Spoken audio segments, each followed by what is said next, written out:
So, why didn't growth take off before this, right? Because, as I mentioned earlier, we had technological innovation, and we had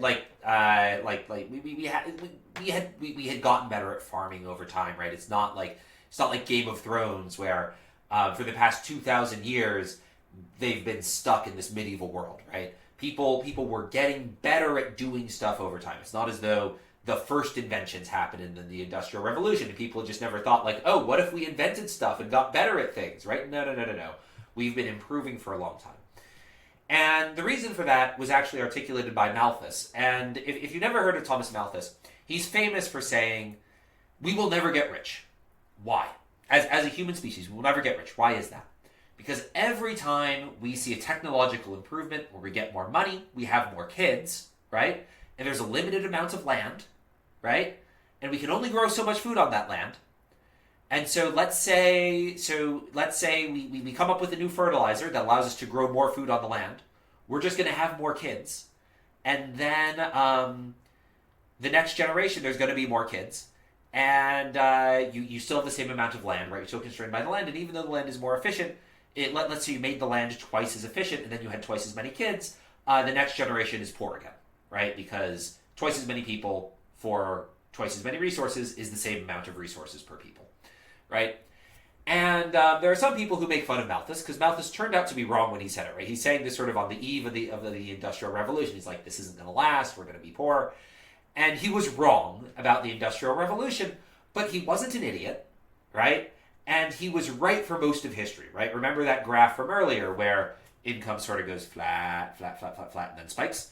Called a hockey stick graph in many circles.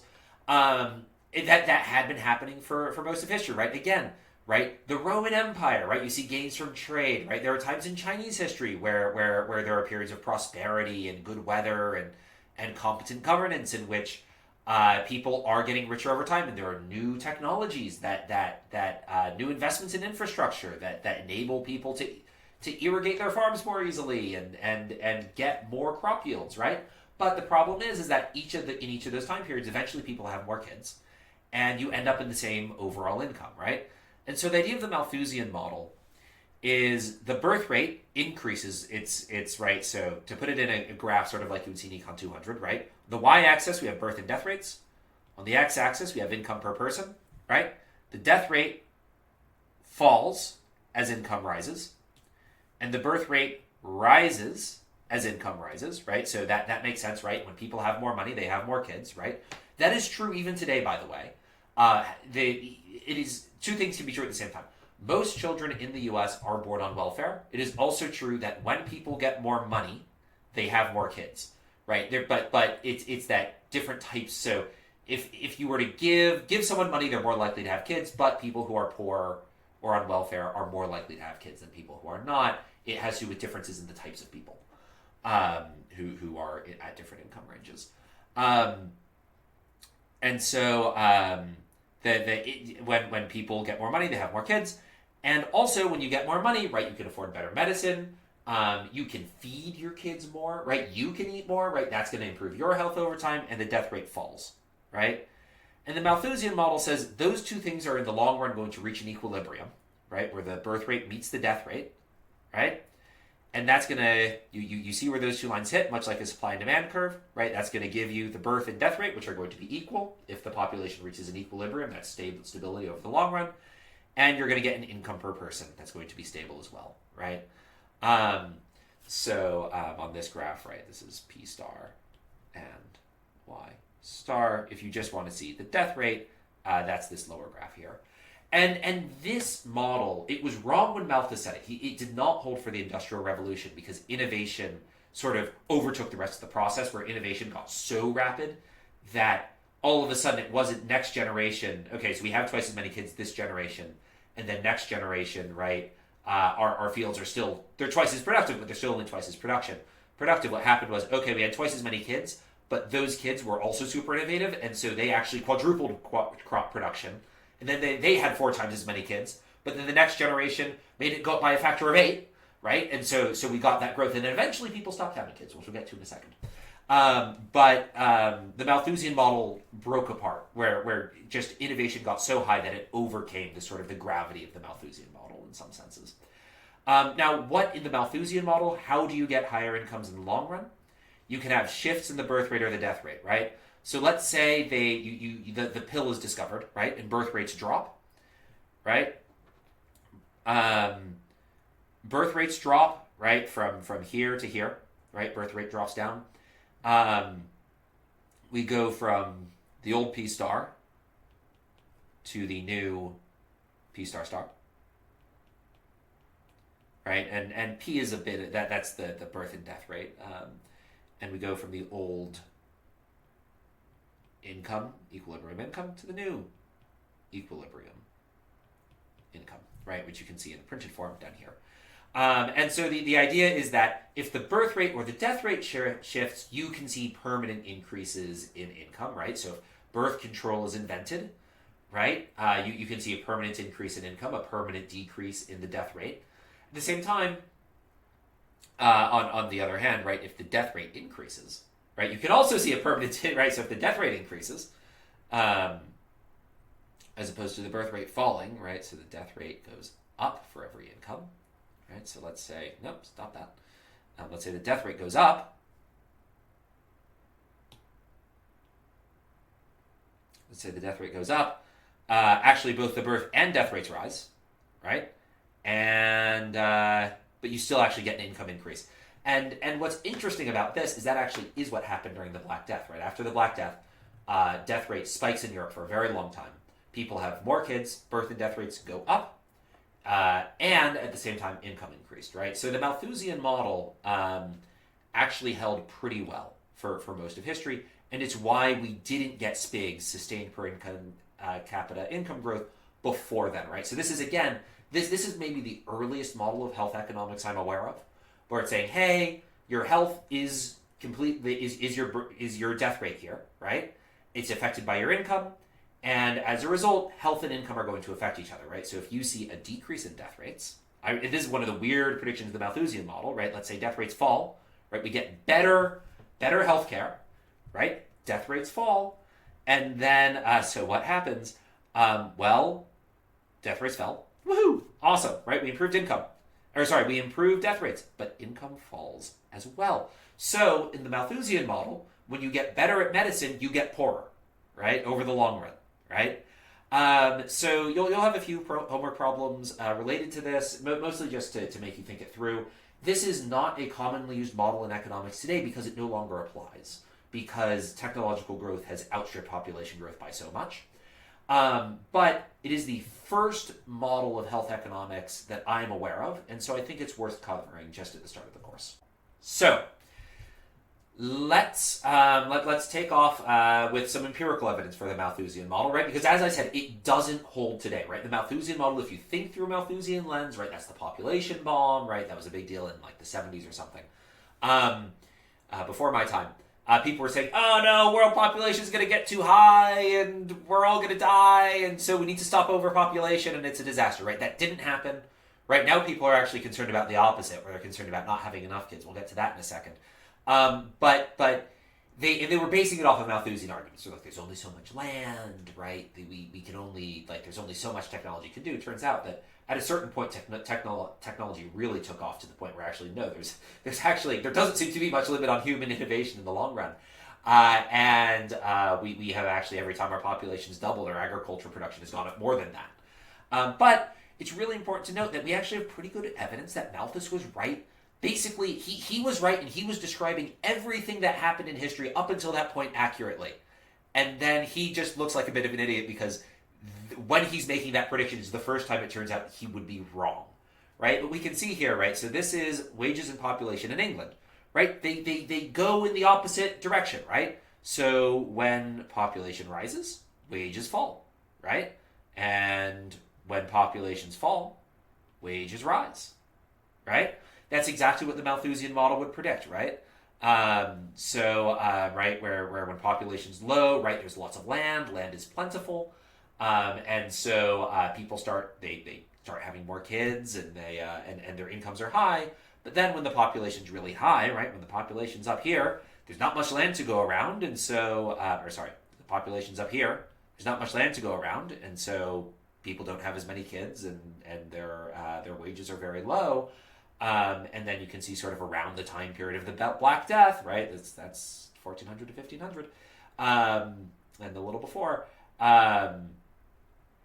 You can really see, right, the population spike, or the wages spike and population falls, right, as a result of the Black Death, right? And so this is just from England, but this is broadly consistent with other countries I'm aware of, where there's actually a fair amount of imperial, and England is a special country historically, both because it's where modern growth first takes place, but also because it has surprisingly good administrative data going back in time.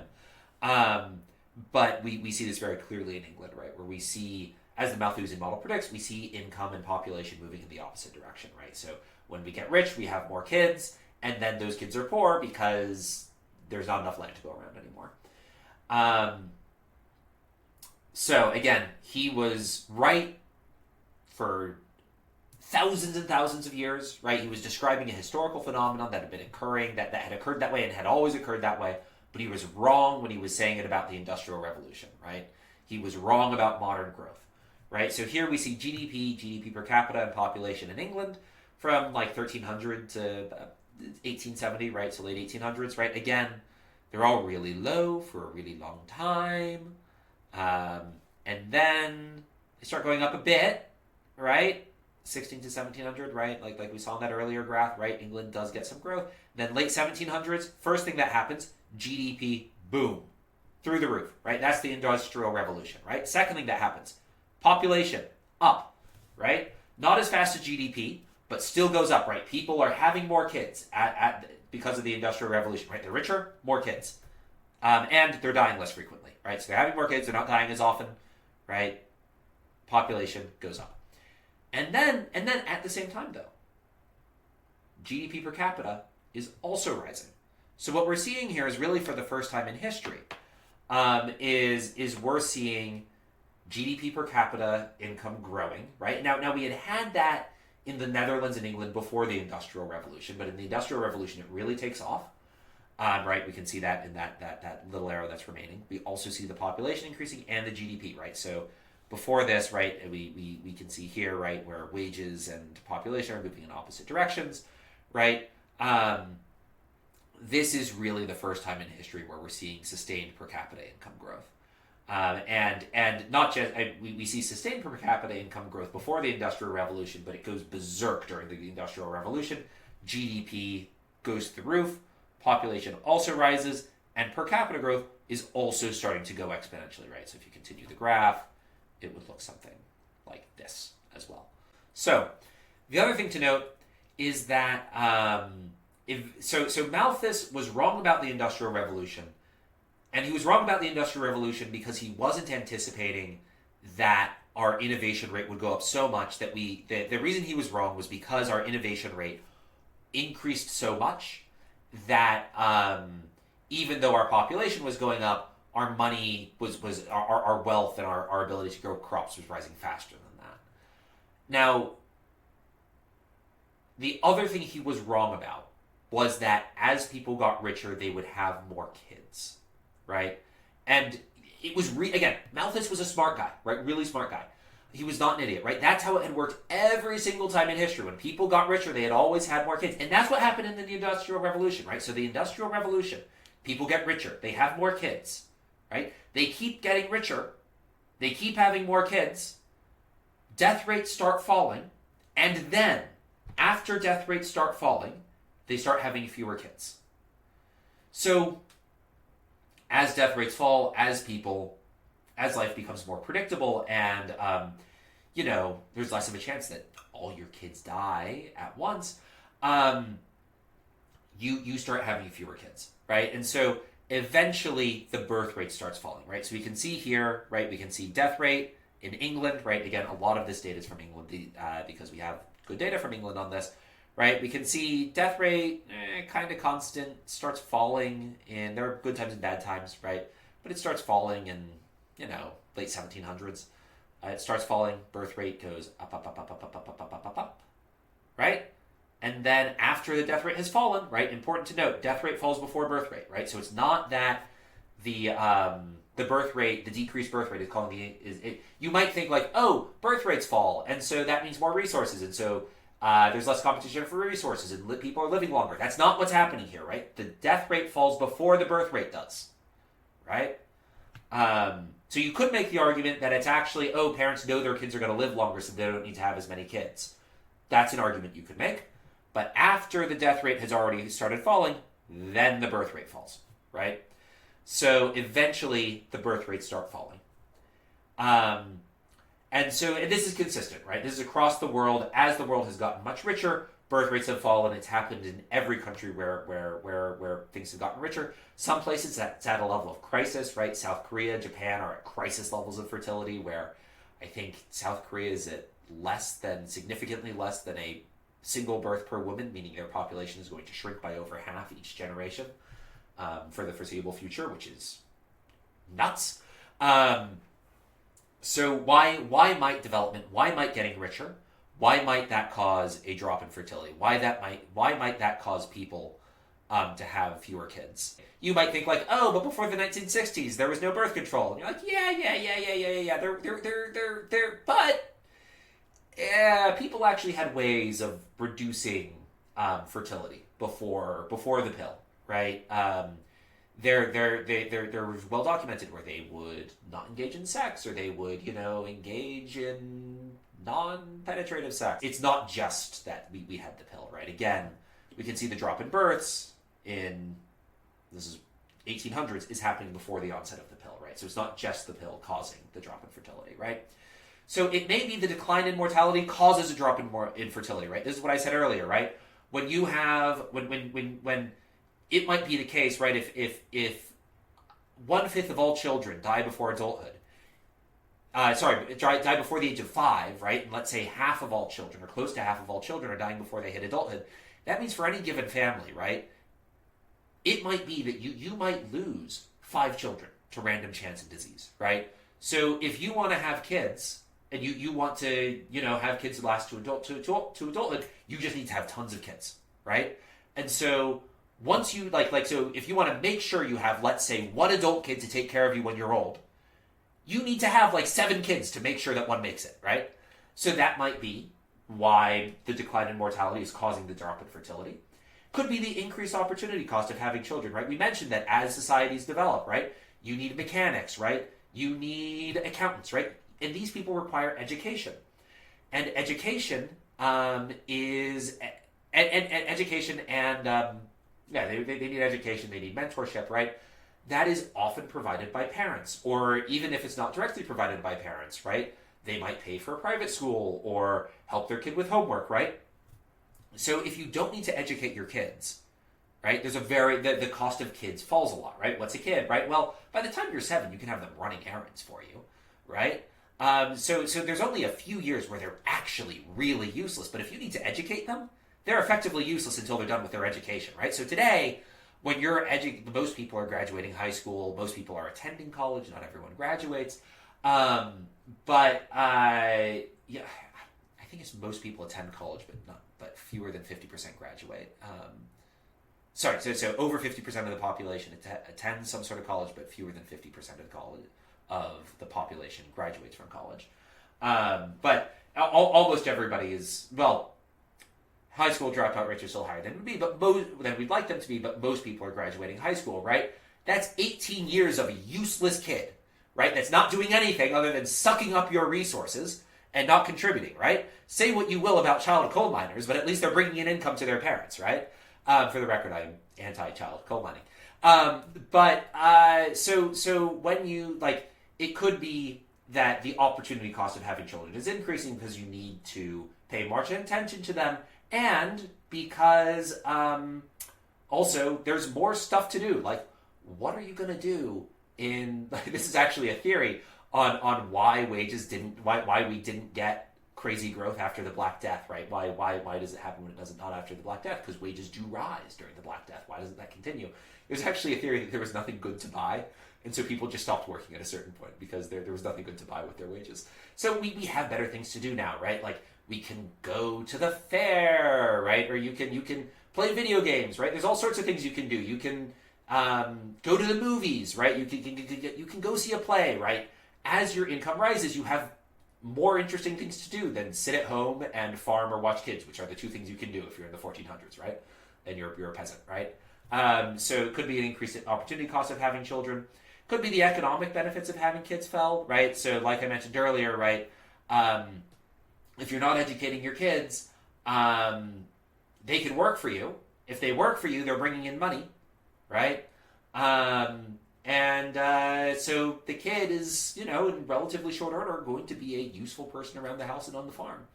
And then lastly, there's the theory of the quantity-quality trade-off, where you're sort of, you're how much do I want to invest in each kid versus how many kids I want to have. And as the country gets richer for various reasons, maybe the returns to education rise, like I've been saying, it makes more sense to have high-quality kids that you put a lot of work into, rather than just a bunch of kids who have like 12 kids and you just let them run free. So no one really knows, but these are the main theories on how development lowers fertility.